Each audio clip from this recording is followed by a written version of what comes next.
to talk about, we're going to move on to the next part of this podcast, which is the music breakdown. And this is Cori's specialty. He is a virtual encyclopedia of music, and he knows a lot more than me about any of this stuff. So I know like 4 chords on a guitar, like that's it. So I'm gonna let Cori take over here and just talk about the music and break down the music a little bit and what kind of drew him in. Well, on Out Loud, that first chord that introduces the first lyric it's sort of like an alarm. It's a C sharp major 7 chord, and he just rings it, and that to me signifies something that is an alarm or something that's loud, and it fits the title of the song. Then he goes into a 1-4 progression, which sets up his lyrics and sets up his melody and helps tell the story. And that when I heard this song, I was like, oh my goodness, that was when I realized that I think this guy is going to change pop music for a time to come with just this song. It was just an incredibly written song, and the chords he used, they aren't really hard chords, and the progressions are it's simple. The complexity comes with his falsetto, the melody, and the bridge, and the very end of the song where he does his guitar virtuoso, how the heck can he play that fast type of stuff. And that's what made me go, oh my goodness. So for all you, and I'm a jazz head and I'm a fusion head, and I also like funk, but it just drew me in. Like, this guy is playing at such a high level that it's incomprehensible, but it helps set up his story. So he has all these facilities, and he uses these facilities to tell his stories and put it into his song. So he'll write a song like Out Loud, and even though he could play all this really good stuff, he's like, oh, I need this, and this is gonna help set up the verse. So, and then I need this is gonna help set up the chorus. And he's got this arsenal of tricks and things in his bag that he can pull from, where a lot of us only have a few things that we pull from, and we keep pulling from the same things. But it seems like after you go into his catalog, the catalog seems to get, the tricks that he uses. I don't discount them by calling them tricks. They're not tricks, but the tools that he uses, you start to see more and more and more and more. And that's the thing about Alejandro that I like, or Scarypoolparty that I really, really like. And Out Loud, it uses your basic 1-4, and you will hear a 1-4 progression in country, rock, reggae, pop, jazz. It's in all of them, and he uses it in here to help tell his story. And it's another thing to notice is his falsetto. His voice is his full voice is very rich in texture and very it draws you in. And then his falsetto is like the last time, the other person I know that has a falsetto that good was Prince. And Prince, his falsetto, that dude, what do you, and then I heard Alejandro, and I was like, oh my God, wow. So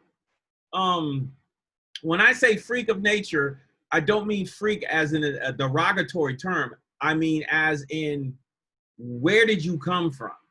And who raised you? Who else in your family is that talented? Or maybe it goes back a couple generations. Or maybe it's never come up and you're the first one to get all this talent, and it's just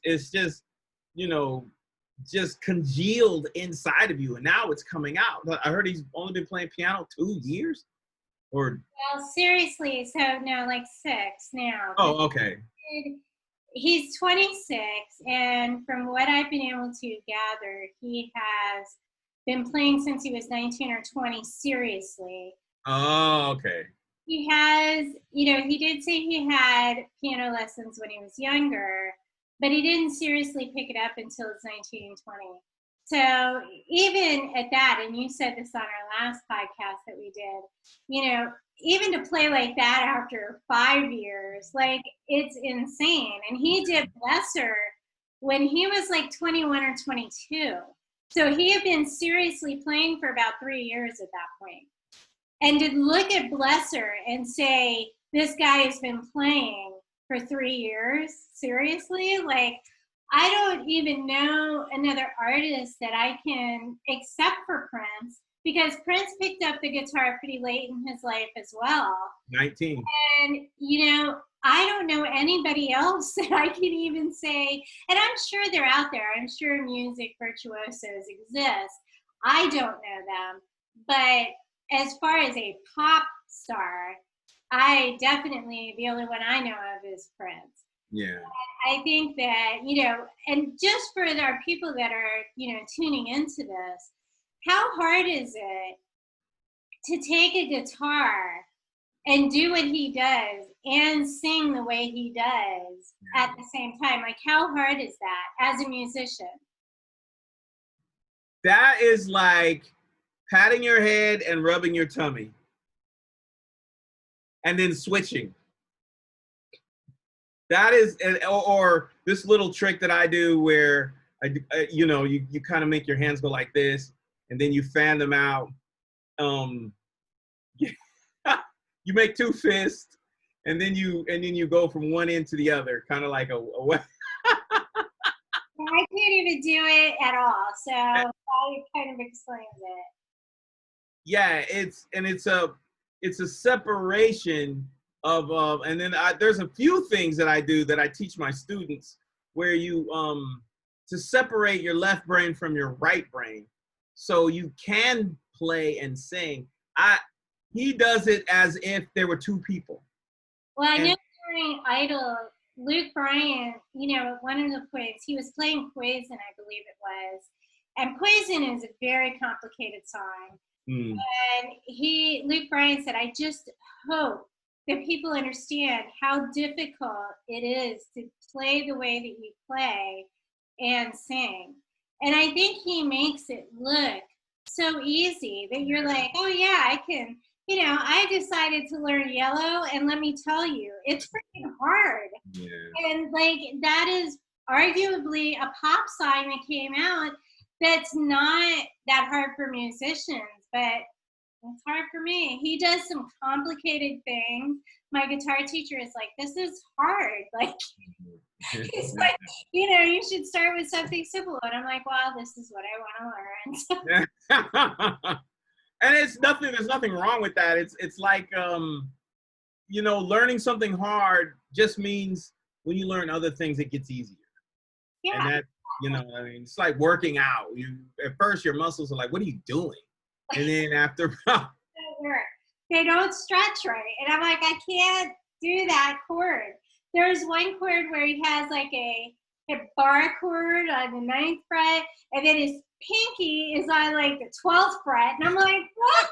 I cannot get my finger to go there. Like, it doesn't even, I'm like, my finger's broken. I can't do this.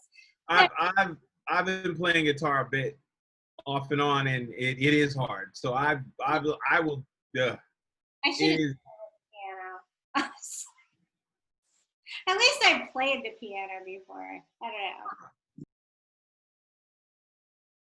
Hey everybody, thanks for tuning in to Discovering Scary Pool Party. If you like this, please subscribe to our channel, and also subscribe to themasterfader.com and check out more Genius Breakdowns by Cori Jacobs.